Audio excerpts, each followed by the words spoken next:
이번 주부터는 강의실에서 할 수 있을 줄 알았더니 코로나 사태가 쉽게 우리가 강의실에 할 수 없는 상황이 됐습니다.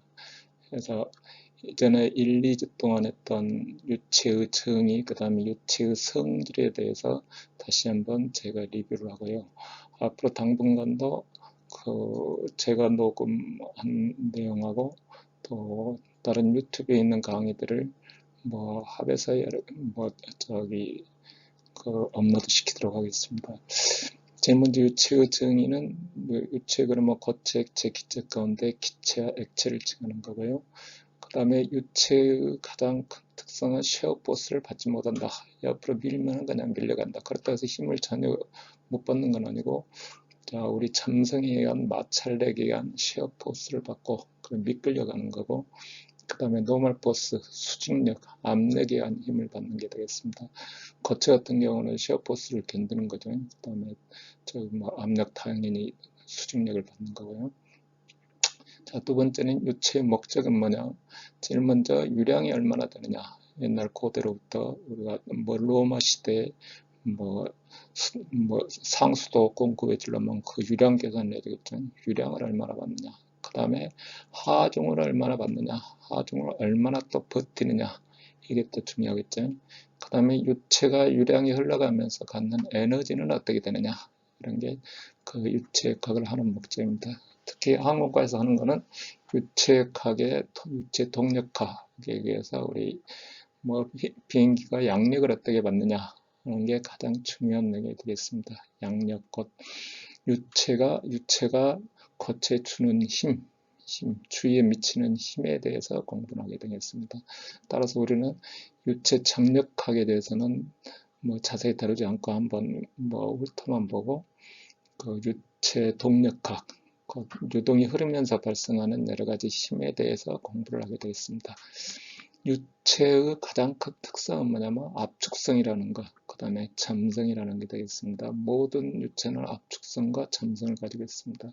그래서 지배방정식도 압축성과 점성을 다 고려해서 하는 게 맞겠죠. 하는데 이렇게 유체 점성과 압성을 다 고려하려고 보니 너무 어려워지니까 여러 가지 이제 비점성이나 비압축성이나 하는 것을 따지게 됐습니다. 압축성 그러면 우리가 풍선에 바람을 넣었을 때 풍선 안에 팽팽하게 올라가면 공기가 압축이 된 거거든요. 자, 그런 특성을 말하는 거고, 그러면 보통 우리가 수도 파이프에서 물이 흐른다, 또는 광주천에 물이 흐른다 그랬을 때 이거는 압축성이 아니고 비압축성이라고 하고요. 대개 기계과에서는 비압축성을 주로 다루는데 우리는 이제 압축성을 다뤄야 되는 이유가 항공기가 초음속으로 나올 때 그 확실한 압축성 특성을 보여주기 때문에 그렇습니다. 그 다음에 유체역학을 공부할 때는 일단 그 이론적인 점성, 압축성 등을 고려한 이론적인 해석을 해보고 그 다음에 실험적으로 단순화해서 하는 이런 연구들이 되겠습니다. 자, 다음 페이지로 넘어가겠습니다. 자, 점성과 비점성을 따질 때는 우리 이미 지난 강의들에서 점성, 비점성 여러 가지 특성들을 했는데 점성 그러면 뉴턴 유체라는 것은 일정 온도 압력에서 정성 계수가 일정하다. 비뉴턴 유체, 점성 계수가 변한다. 우리는 기본적으로 뉴턴 유체를 다루게 되어 있습니다. 그 점성 계수는 항상 일정하다. 우리가 쓰는 압력, 온도 범위 내에서 비뉴턴 유체 그러면 여러 가지가 있어요. 특히 혈액 유동을 다룬다든가 이렇게 그렇게는 비뉴턴 유체가 되겠습니다. 그 다음에 비점성이라고 우리 비점성 유체란 건 없어요. 단지 비점성으로 가정해서 문제를 푼다.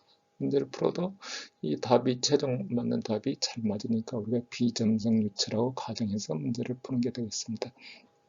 그 다음에 체력의 변화나 압축성 특성은 뭐냐면 특히 아음성 유도인 경우는 아음성 유도는 우리가 기본적으로 하는 게 파이프 사이즈가 줄어들면은 속도가 올라가도록 되어 있죠. 근데 초음속 경우는 노즐 목이 줄어드는데 속도가 떨어지고 반대로 노즐 목이 확대되는데 속도가 올라가고 그 반대 현상이 나타나게 되겠습니다. 그래서 이 경우는 압축성 유체, 우리는 보통 아음속으로 다룰 때는 비압축성 유체로 다루고요. 초음속 초음속이 아니라 천음속 이상이 되면 이제 압축성 유체라고 되는 거죠. 우리 그 고속철이 마스로 따지면 0.3 정도 되는데, 0.3 정도 되는데 그 단계 되면 벌써 그 터널 같은 데 지날 때 우웅하고 그 압축성 효과가 나타나게 됩니다. 그 다음에 또 우리가 이제 점성과 비점성과 비압축성, 그럼 완전 퍼펙트 플루이드, 완전 기체라 그래요. 아이디얼 플루이드에서 우리는 항공력학 시간에 이걸 비점성, 비압축성 유체로 해서 물의 항공기의 양력 등을 전부 다루게 되겠습니다. 자, 마찬가지로 그림을 이렇게 보면은, 자, 뉴턴 유체 그러면 점성계수, 기울기죠. 전달 능력과 변형이, 자, 산형관계가 있다. 이렇게 산형관계가 있다. 비뉴턴 유체 또는 소성 유체 이런 것들이 있는데, 우리는 뭐 이런 뉴턴 유체만 다룬다. 이게 되겠습니다. 다음 페이지는 있습니다. 자, 유체각이 작용하는 범위는 어디냐면, 자, 우리는 항공기 주위와 내부 유동을 계산하게 되겠습니다. 그 다음에 각종 유동 등을 계산하고, 정지유체, 장유체 했을 때, 우리, 댐의 유동, 이런 것들을 다룰 때는 정지유체가 장력학이고, 동력학은 그 항공기 주위 유동, 날개 주위 유동, 또는 파이프 유동, 이런 것들을 다루게 됩니다. 그러면 이제 지배 방정식이 뉴턴의 운동 법칙에서 시작합니다. 뉴턴의 운동 법칙이 시작하고 베르네이 방정식들을 다루고 나비어-스톡스를 다루고 무차원 계수로 레이놀스를 다루고 마스를 다루고 프렌틀 수를 다루고 이런 것들을 종합해서 지배 방정식들을 다루게 되고요. 그다음에 초음속 압축성에 의한 초음속 특성을 다루고 측류냐 난류냐 이런 개념들을 다루게 되겠습니다. 자, 각종 지배 방정식은 거기에 맞는 적합한 가정이 따르게 되겠습니다. 우리가 초음속 기준으로 비압축성 유체를 하면 비압축성 유체의 가정은 뭐냐면 음속이 인피니트라는 거예요. 압축이 안 되면 음속이 인피니트예요. 한쪽에서 밀면 그쪽으로 밀려가기 때문에 그냥 인피니트로 가는 겁니다. 이런 가정 자체가 엉터리인 것 같지만 풀어보니까 계산을 해보니까 비압축성 유체에서는 잘 맞더라 이거예요. 잘 맞기 때문에 우리는 이거를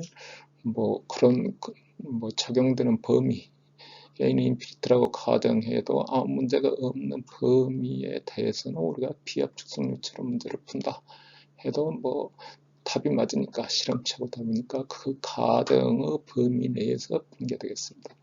바운다리 레이어 그러면 점성 영역은 바로 벽면 근처에서만 영향을 받게 됩니다. 그래서 벽면 근처를 제외한 데는 비점성으로 다루고 벽면 근방 유동을 다룰 때는 바운다리 레이어, 경계층 유동이라고 해서 다룹니다. 포텐셜 유동 그러면 조금 전에 말했듯이 벽면 근처만 점성이 있기 때문에 다른 영역은 비점성, 비압축성으로 가정했을 때 이거를 포텐셜 유동이라고 합니다. 포텐셜 유동. 우리는 항공력학 시간에 집중적으로 포텐셜 유동에 대해서 공부를 합니다. 포텐셜 유동 자체는 아주 포텐셜 유동 자체는 이것도 사실은 점성이 있는데 점성이 없다 그러고 음속이 있는데 음속을 인피니트라고 했으니까 엉터리 가정이죠. 그래도 비압축성, 그러니까 암성 유동에서는 아주 양력 계수가 잘 맞는 거죠. 그러니까 쓰는 거죠. 비점성으로 했기 때문에 저항은 맞지 않습니다. 점성 저항을 무시하기 때문에. 자, 난류와 측류에서는 측류라는 거는 유동이 안 섞이고 살살살살 흐르는 거고 난류는 혼동이 생기는 거고 우리가 스톱파이프를 이렇게 살살살살 돌리면 어느 단계 지나면 옆으로 확 퍼지는 게 있죠. 가격 레놀수가 파이프 직경을 중심으로 해서 2300이면은 물론 파이프 내면의 거칠기에 따라서 좀 차이는 있겠지만 자 2300이 되면은 옆으로 퍼진다. 이거보다 난류라 간다. 이거죠. 다음 페이지 넘어갑니다. 목소리가 너무 적을 수도 있어요. 그래도 혼자 모니터 앞에서 이렇게 설명을 하려니까 목소리가 좀 적어요. 그러니까 최대한 집중해서 들어주시기 바랍니다. 자, 여기 펭수가 여러분들이 집중해서 듣는 거 열심히 쳐다보고 있어요. 자, 유체각을 다루는 데 있어서는 다른 역학도 마찬가지지만 가장 중요한 거는 이 단위입니다. 단위가 틀리면 공학에서 아무 단위가 뭐 우리가 누구 키는 170이고 누구 체중은 60kg이다 그러면 그건 서로 뭐 비교 대상도 아니고 아무것도 아니에요. 두 개를 합하면 어떻게 돼요? 합하면 아무 의미 없는 숫자예요. 자, 모든 공학의 단위는 더하기 빼기를 할 때 항상 같아야 돼요. 같아야 되고 서로 환산을 정확하게 해줘야 되는 거죠. 자, 우리는 기본적으로 SI 단위를 써요. SI 단위 그러면은 뭐 우리는 주로 쓰는 게 기본 단위가 뭐죠? SI 단위 하면은 SI 단위면 질량 쓰고 그 다음에 시간, 세크, 그 다음에 길이, 메타, 그 다음에 이제 여러 가지 이제 단위들이 파생이 되죠. 그 다음에 이제 우리 쓰는 파운드 단위가 있고 공학 단위가 있고 우리가 그냥 뭐 SI로 통일했으니까 당연히 SI로 그냥 다 하면 좋겠는데 이전에 했던 많은 자료들이나 데이터들이나 하던 것들이 뭐 전부 공학 단위나 파운드 단위로 돼 있어갖고 함부로 바꾸지는 못해요. 그러니까 항상 뭐 뒷사람은 이거를 환산해서 써야 돼요. 우리나라처럼 단위가 통일이 잘 돼 있는 데는 없어요. 우리 마트 가면 전부 뭐 킬로그램 단위, 그램 단위 이렇게 돼 있잖아요. 그램 단위 돼 있는데 저기 미국 마트 가면 뭐 치약을 사도 뭐 파운드, 온스 뭐 아주 사람들 헷갈리게 만들고 있습니다. 우리 항공하는 데는 주로 SI 단위를 많이 쓰지만 저 엔진이나 성능이나 이런 것 따질 때는 또 여기 뭐 공학 단위, 그다음에 파운드 단위를 많이 써요. 그러니까 우리는 별 수 없이 공부를 해야 돼요. 공부를 해야 되는데 이 시간에는 그냥 주로 SI 단위 중심으로 합니다. 왜냐하면 여러 단위 섞어가지고 막 했을 경우에 너무 혼선이 되는 것 같아서 근데 나중에 뭐 엔진 성능이나 항공기 성능 따질 때는 그 환상관계를 확실히 공부를 해야 됩니다. 그래서 기본적으로 우리 몇 가지 단위들을 한번 보겠어요. 그러면 가속도 그럼 어떻게 돼요? SI 단위가 길이 나누기 시간 제곱이죠. 자, 면적 그럼 어떻게 돼요? 길이의 제곱이죠. 또 뭐 기체상수 비율은 한참 환산을 지배식에서부터 해야 되니까 우리 뭐 생각 쉽게 알 수 있는 것만 하겠습니다. 속도 그러면 V라고 쓰고 메타 퍼 세크죠. 압력 그러면 파스칼이라고 써요. 파스칼은 뭐냐면 뉴턴 퍼 메타 제곱. 뉴턴 그러니까 메타 제곱의 면적에 1뉴턴이 미치는 거죠. 그러면 보통 우리가 압력에 대해서는 뒤쪽에 가서 다시 더 자세히 하겠습니다. 양력은 뭐냐면 힘이죠. 힘이니까 뉴턴이죠. 뉴턴. 자, 뭐 엔탈피, 엔트로피는 이런 식에서 다뤄보는 거고 유량 그러면 우리 대개 최장 유량을 말합니다. 최장 유량. 뭐 여기 메타 삼성 퍼 세컨. 우리 온도 그러면 절대 온도 K를 얘기하죠. K. 질량 그러면 어떻게 돼요? 킬로그램. 자, 토크 그러면 어떻게 돼요? 토크가 모멘트에 해당하죠. T에 해당하고 뉴턴 메타. 근데 에너지 그러면 어떻게 되죠? 여기 에너지가 안 보이네요. 뒤쪽으로 가면 뉴턴 메타 그러면 수직으로 서로 같은 방향이면 어떻게 돼요? 한 1이 되죠. 그래서 1주울이 되죠. 1주울이 되는데 이거는 토크는 어떻게 돼요? 이쪽 X축 그 다음에 펜으로 한번 해볼까요? 자, 이거 할 때는 여기 곱하기 여기 이렇게. 자, 이게 L이고 이게 힘 F죠. 이렇게 하니까 토크. 뉴턴 메타 해갖고 저기 축하고 같은 것 같지만 전혀 틀리다 이거죠. 전혀 틀리다 그런 얘기입니다. 자, 그 다음에 일반 펜으로 바꿀 때는 어떻게 돼요? 자, 뒤로 넘겨가. 자, 여기 자 가속도 그럼 어떻게 돼요? 조금 전에 가속도 했네요. 그래서 자, SI 단위, 그 다음에 아까 주울 했고 동력에 대해서는 초당 한 1이죠. 주울 나누기 세크가 되겠죠. 그래서 1와트 와트. 자, 밀도 할 때는 어떻게 되죠? 밀도는 단위 체적당. SI 단위니까 단위 체적당 그러면 큐빅미터죠. 큐빅미터에 킬로그램.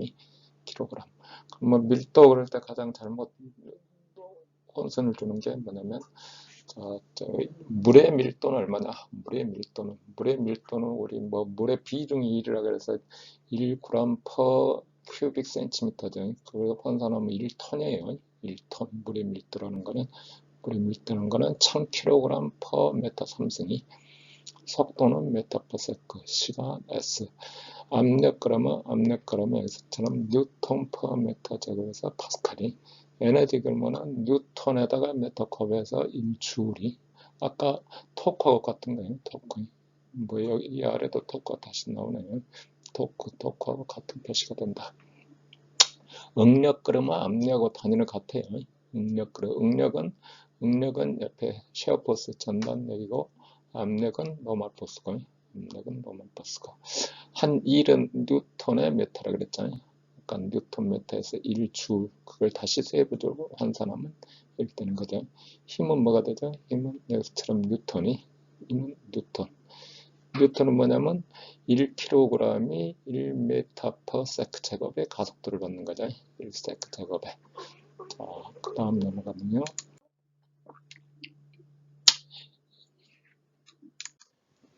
자, 우리가 여러 가지 단위들에 대해서 공부를 했는데, 이 단위들을 매번 다 뭐 곱하기 나누기 하고 있을 때 어떻게 뭐 표현을 하느냐, 이 두 가지 물성치에 대해서 합이 가능하냐, 이런 걸 하려면 알고 봤더니 차원 분석을 해줘야 돼요. 차원 분석. 여기 그냥 바로 나와 있는데, 자, 매스는 M이라 그러고, 길이는 L이라 그러고, 그 다음에 시간은 T라 그러고. 자, 파운드 다닐 때는 틀리지만 우리 SI 다닐 때는 MLT로 단위를 환산합니다. 그러면 가속도를 보면 어떻게 되냐면 메타 퍼, 여기 같이 써놓으면 좋은데 뭐 안 써져 있어서 뒤쪽에 가서 몇 가지 예를 들겠습니다. 가속도는 메타 퍼 세크 제곱죠. 그러니까 L에 T에 마이너스 2승이. 그 다음에 각은 뭐냐면 우리가 뭐라 그래요? 각은 무차원이라 그러죠. 물론 라디안으로 했을 때 무차원이면 어떻게 되냐면 M의 0승, L의 0승, T의 0승 해서 그냥 1이 되는 거죠. 각속도 그럼 어떻게 됐어요? 각 나누기 시간이죠. 그러니까 T의 마이너스 2승. 각가속도 그러면 T의 마이너스 2승 이렇게 되는 거죠. 자, 길이 몇 가지 쉬운 것들을 보겠습니다. 길이를 보면 그냥 L이죠. 자, 면적 그러면 어떻게 되죠? L의 제곱이 되죠. 밀도는 어떻게 되겠어요? 질량 나누기 체적이죠. 그러니까 M의 L의 T의 마이너스 3승이. 속도 그러면 어떻게 되겠어요? 속도 그러면 L 나누기 T의 마이너스 2승이. 압력 그러면 어떻게 되겠어요? 여기 뭐 머릿속에 환산하기가 그러는데, 그러면 힘 나누기 면적의 제곱이죠. 힘 나누기 면적의 제곱. 자, 힘 나누기 면적의 제곱이. 뭐 밑쪽으로 쪼로로 있어요. 뒤쪽에서 몇 개 환산을 해보겠습니다. 자, 이 차원 해석력이 지금 표시를 했습니다. 힘 그럼 어떻게 되죠? F는 니꼬로 우리가 쓰는 게 뉴턴을 쓰죠. 차원 해석할 때는 차원을 표시할 때는 이게 꺽쇠를 이렇게 표시합니다. 그러면 뉴턴은 어떻게 되냐면 1kg의 메타 퍼 세크 제곱이죠. 그래서 자, 매스의 길이의 t의 마이너스 2승 이렇게 된다. 그죠? 일이나 에너지는 차원이 같죠. W는 뭐냐면 뉴턴 메타였죠. 1줄이었고 뉴턴, 1뉴턴 힘이 1m로 끌려갔을 때, 이거는 같은 방향으로 끌려갔을 때죠. 그러면 뉴턴, 여기에다가 앞에 힘에다가 메타를 곱해주니까 ml 제곱에 t-2승. 운동량 그럼 어떻게 돼요? mv, 질량에다가 속도 메타 퍼 세크에서 ml의 t의 마이너스 1승. 자, 점성계수 그럼 어떻게 돼요? 점성계수 하려니까 이게 뭐 우리 식이 어떻게 되냐면 전단력은 점성계수 곱하기 변형률이에요. 그러니까 이 분모를 이렇게 보냈죠. 뭐 칠판에다 써놓고 뭐 한 번 더 쓰는데 여기 써져 있으니까 자세히 보면 되는데, 전단력은 니꼬로 점성 곱하기 변형률이. 그래서 이쪽으로 넘어왔고, 전단력은 뭐였냐면 아까 단위 면적당의 힘이라 그랬어요. shear force 뉴턴 per 메타 제곱이고, du에 dy 해주면은 여기는 환산하면 어떻게 돼요? 뉴턴에다가 메타 제곱이니까 여기다 마이너스 2승에서 m에 l에 마이너스 1승에 t에 마이너스 2승이고, du분의 dy 하면 어떻게 돼요? 여기는 속도 나누기 길이, 속도 나누기 길이니까 길이는 서로 없어지고 t분의 1만 남죠. 그래서 t분의 1이니까 마이너스 1씩해서 결국은 m의 l의 마이너스 1승, t의 마이너스 1승. 압력과 전단력은 어떻게 되냐면 압력은 뉴턴 per 메타 제곱이라고 그랬잖아요. 그래서 여기 있는 ml의 t의 마이너스 2승 나누기 l의 마이너스 2승이 돼서 이게 되겠죠. 모멘트는 어떻게 되냐면 모멘트는 아까 얘기했듯이 크로스 프로덕트 힘 곱하기 크로스 프로덕트에서 뉴턴 메타 이 차원은 이거하고 같아요. 이거하고 같다 그래서 그거를 서로 더해줄 수 있냐 하면 이건 에너지가 아니죠. 자, 에너지가 되려면 뭐가 되느냐면 무차원값 각도, 토크니까 모멘트니까 회전한 각만큼을 곱해줘야 돼요. 그러면 에너지가 되는 거예요. 여기 있네요. 1은 네 거로 1은 모멘트에다가 각을 곱해준다. 그러면 각은 뭐 있냐면 무차원이었죠. 그래서 이게 에너지 1이 되는 거죠. 동력은 어떻게 되냐면 한 2를 시간으로 나눠주는 거죠. ml의 t의 마이너스 2승에 t의 마이너스 3승이 되겠죠. 온도는 별도 차원이니까 세타라고 표시해요. 밀도는 킬로그램 per 메타 3승. 그래서 ml의 마이너스 3승이 되는 겁니다. 자, 그래서 우리가 SI 단위에서 일단 분석을 해봤는데요. 그 가운데 이제 파운드 단위는 안 써도 공학 단위하고 구별을 좀 할 필요가 있어요. 공학 단위를 군데군데 많이 쓰거든요. 근데 잘못 썼다가는 아주 엉터리가 되기 때문에 공학 단위는 뭐냐면 포스와 길이와 시간이 포스와 길이와 시간. SI 단위는 단위가 뭐냐면 질량에서 킬로그램이고 길이에서 메타고 시간에서 세크고, 공학 단위는 뭐냐면 힘에서 킬로그램 포스. 근데 이제 공학 단위라고 했을 때는 우리가 친절한 F자를 붙여주는데 또는 여기다 M자를 붙이기도 해요. 근데 우리가 공학 단위하고 F자를 안 붙여도 킬로그램 포스라는 걸 알아야 돼요. 그 다음에 길이는 메타고 시간은 세크고, 관계는 어떻게 되냐면 1kg 포스라는 건 뭐냐면 1kg에 9.8 메타 퍼 세크 제곱. 이 제곱인데 왜 빠졌네요. 제곱에서 9.8 뉴턴. 그러니까 중력 가속도를 받는 힘을 1kg 포스라고 표현하는 겁니다. 자, 그러면 일단 뭐의 차이가 생기냐면 밀도의 차이가 생겨요. 밀도의 차이. SI 단위였을 때는 로가 1kg per 메타 3승을 환산을 해주면은 환산을 엔지니어링 단위로 해주면 어떻게 되는 거 봅시다. 킬로그램을 킬로그램 포스로 바꿔야 되잖아요. 그러면 이쪽 항으로 이렇게 넘어가야 돼요. 1kg은 9.8분의 1의 킬로그램 포스의 세크 퍼 메타가 되죠. 그러니까 여기 3승이니까 여기 4승이 되겠죠. 그러면 대략 10분의 1이 0.1kg 세크 메타 4승. 자, 우리가 밀도 표시할 때 우리는 물의 밀도 그러면 1000kg per 메타 3승 이렇게 돼 있으면 우리가 그냥 SI 단위라는 걸 알죠. 근데 뒤에 이렇게 복잡하게 킬로그램 여기 포스라고 안 붙여놨어요. 킬로그램 세크 메타 4승 하면 그냥 100이에요. 10분의 1이. 공기 밀도 그러면 보통 SI 단위 했을 때는 1.23kg per 메타 3승 하는데 공학 단위 하면 이 숫자만 갖고 잘못 갖다 쓰면 어떻게 돼요? 10분의 1 되는 거죠. 예를 들어서 공기차항, 우리 특히 차항은 CD 곱하기 2분의 1의 로 V 제곱 S. 여기에 로가 들어가죠. 다른 거는 공학 단위나 CD는 무차원 값이고 공학 단위나 같으니까 상관이 없는데 밀도가 10분의 1씩 차이가 10배 차이가 난다. 그죠? 10배 차이가 난다. 가장 단위를 잘못 환산해서 문제가 된 게 1998년에 화성 탐사 위성을 유럽하고 나사하고 8년 동안 해서 사업을 했어요. 사업에서. 근데 궤도 전환하다가 파운드하고 뉴턴하고 전환을 제대로 못해갖고 바로 추락해 버렸어요. 화성까지 가려면 그 중간에 녹음이 빠져버렸는데요. 그 화성 탐사의 성을 나사하고 이사하고 했는데 98년이 벌써 있어요. 근데 화성까지 가려면 8개월 걸쳐서 갑니다. 화성까지 거리가 지구에서 제일 가까울 때는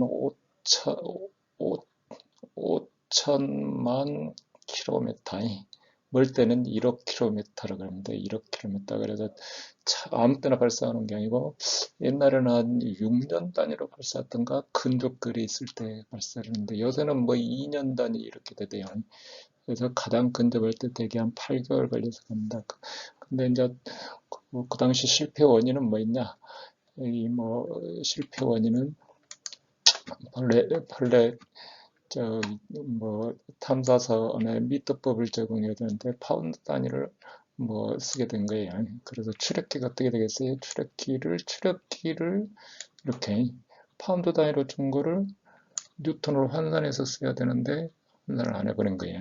환산을 안 해버렸으니까 이게 뭐 엉터리가 된 거죠. 그래서 저기 뭐 150km 상공에서 궤도를 돌아야 되는데 57km 나중에 이제 분석을 해놓고 보니까 뭐 추락을 해버린 거죠. 그래서 뭐 대기압력에 의해서 파괴됐다는 거죠. 파괴됐는데 그러면 뭐 자동차 같은 경우로 생산을 하면은 뭐 그 여러 사람이 다루기 때문에 누가 잘못했는지를 몰라요. 근데 이런 경우는 누가 잘못했는지 그냥 확실히 그냥 드러나 버리잖아요. 요새 마트에 가면 어디 그 요구르트를 사도 몇 월 며칠 몇 시에 어느 라인에서 생산했다 하듯이 전부 실명제가 돼 있죠. 실명제가 돼 있기 때문에 우리가 공학 엔지니어들도 저건 자기가 하는 일에 대해서 엄청 책임을 지고 해야 된다는 거죠. 책임을 지고 해야 된다. 그런 의미에서 이 단위의 중요성에 대해서 한번 설명을 드렸습니다. 자, 그림으로 보면 여기서처럼 이렇게 이 길이가 거의 한 4~5m 돼요. 4~5m. 여기 본래 사람이 어디 서 있었는데 보이네요. 4~5m 이상 되는 크기예요.